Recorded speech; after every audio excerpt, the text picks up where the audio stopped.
Today we're doing something a little different. If you love Negronis, you're gonna love this. If you don't love Negronis, then make it anyway and just put it on your counter and look at it. This is the pineapple Negroni.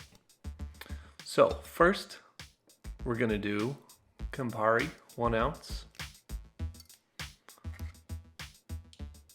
Eventually. Here we go. Campari, 1 ounce.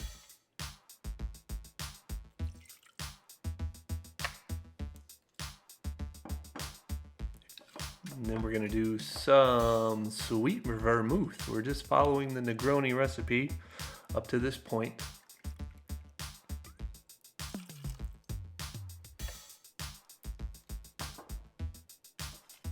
And here's why we call it pineapple Negroni.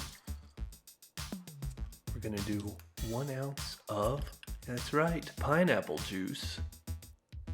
I bet you're wondering why there's an egg on the counter. Well, this is our little secret ingredient.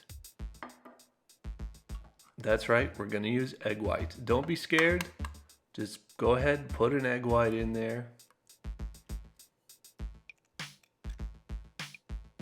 And then we're gonna dry shake the drink. That means no ice. And you're gonna dry shake for like 30, 45 seconds, quite a long time.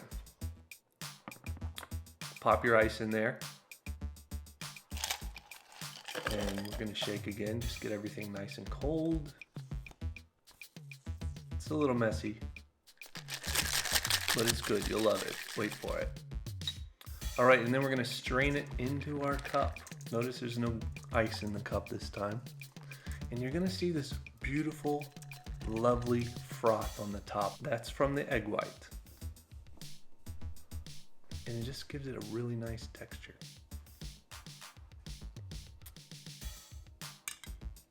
Look how beautiful it is. Great kind of like, I don't know, dark reddish pink color, almost like grapefruit. I hope you enjoy the drink. Love to hear back from you in the comments. Subscribe if you enjoy it, and we'll see you next time. Take care.